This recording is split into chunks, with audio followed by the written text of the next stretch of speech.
ఇక ఏపీలో మళ్లీ ఉచిత ఇసుకకు విధానం అమలు కానుంది. ప్రజలకు ఉచితంగా ఇసుక అందించాలని సీఎం చంద్రబాబు భావిస్తున్నట్లుగా తెలుస్తోంది. గత 5 ఏళ్లుగా ఇసుక అమ్మకాల పేరుతో జగన్ ప్రభుత్వం, వైసీపీ నేతలు భారీ ఎత్తున దోపిడీ జరిగిందని రాష్ట్ర ప్రభుత్వం భావిస్తోంది. ఈ దోపిడీ వల్ల ఇసుక దందా, నిర్మాణం రంగం కుదేలైందని సీఎం చంద్రబాబు ఎన్నికల ప్రచార సభలో ఆరోపించారు. దీనిని సరిదిద్దే పనిలో పడ్డ ముఖ్యమంత్రి కొత్త ఇసుక విధానాన్ని అమల్లోకి తీసుకురానున్నారు. ఇందులో భాగంగా మళ్లీ ఉచిత ఇసుక విధానాన్ని తీసుకురానున్నారని సమాచారం.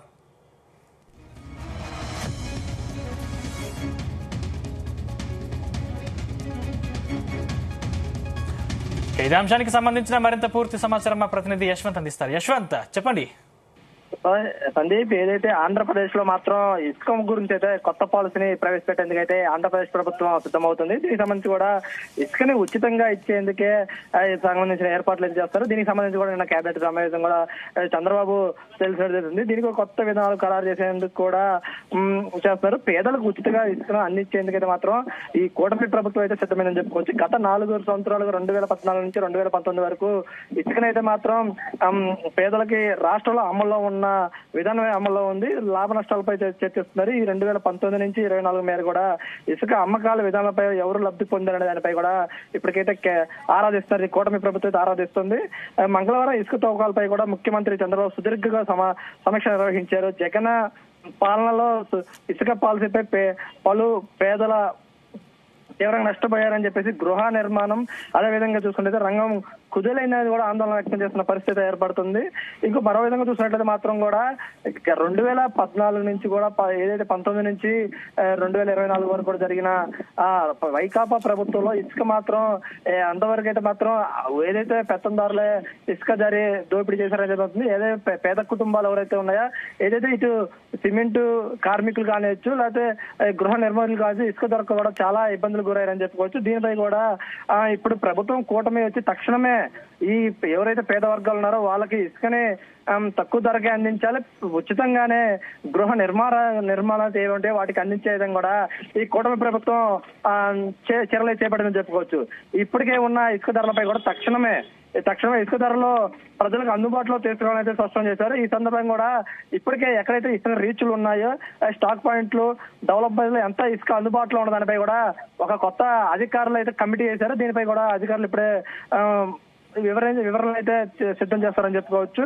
దీనిపై కూడా మరికొన్ని రోజుల్లో కూడా పేదలకు అయితే మాత్రం ఇసుకనే తక్కువ ధరలో అందుబాటులో అందించే విధంగా అయితే మాత్రం కూటమి ప్రభుత్వం అయితే సిద్ధమైందని చెప్పుకోవచ్చు. సందీప్, యశ్వంత్, అంటే దీనికి సంబంధించిన విధి విధానాలు ఎలా ఉన్నాయి చూసుకోవచ్చు. ఈ విధి విధానాలు మాత్రం కూడా ఈ కూటమి ప్రభుత్వం అయితే మాత్రం చర్చిస్తుంది.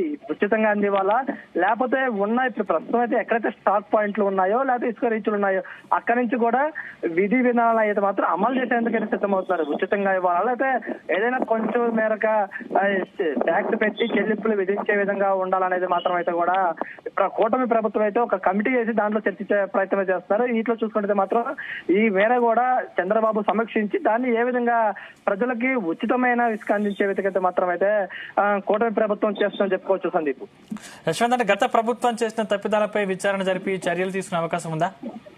ఎస్ సందీప్, దీనిపై కూడా ఇప్పుడు ఈ ఇసుక పాలసీ గత ప్రభుత్వంలో ఏదైతే 2019 నుంచి 24 వరకు జరిగిన ప్రభుత్వం వైకాపా ప్రభుత్వం ఉందో దాంట్లో కూడా ఇసుకను ఏ విధంగా దోపిడీ చేశారు, ఎంతమంది దోపిడీ చేశారు దానిపై కూడా పూర్తి విచారణ చేపట్టారు. ప్రస్తుతం ఇప్పుడు ఆంధ్రప్రదేశ్ లో ఇసుక పాయింట్లు ఎక్కడెక్కడైతే ఉన్నాయో వాటిని కూడా ఈ ఎవరైతే కమిటీ చేశారో దాని ద్వారా ఎంతవరకు పాయింట్ ఉంది, ఎంతవరకు ఇసుక ఉంది, ఎక్కడెక్కడ ఇసుక పాయింట్లు ఉన్నాయో కూడా సుదీర్ఘంగా అన్నిట్లో కూడా డాక్యుమెంట్ల పరంగా కూడా లెక్కల పరంగా కూడా ఈ కేబినెట్ కూడా తీసుకొచ్చని చెప్పుకోవచ్చు. చంద్రబాబు కూడా దీని మీద పూర్తి సమీక్ష నిర్వహించి వీటన్నిటిని కూడా సమీక్ష నిర్వహించిన అనంతరమే కూడా ఈ అన్నిటిపై కూడా చర్యలు తీసుకునేందుకు కూడా ఈ కూటమి ప్రభుత్వం సిద్ధమైందని చెప్పుకోవచ్చు.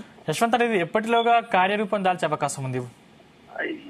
నెక్స్ట్ మరొక నెల 10 రోజుల్లోనే ఇదంతా కూడా సిద్ధమయ్యి ప్రజలకి అతి త్వరలోనే ఏదైతే ఇసుక గృహ నిర్మాణాలు ఉన్నారో, లేకపోతే సిమెంట్ కార్మికులు ఉన్నారో వీళ్ళందరూ నిత్యం మనం ఎక్కడికి వెళ్ళినా కూడా ఇసుక లేనిది ఏ పని కూడా కానుంది. కొంతమంది కార్మికులు కూడా ఈ ఇసుకతోనే ముడిపడి ఉన్నాయి.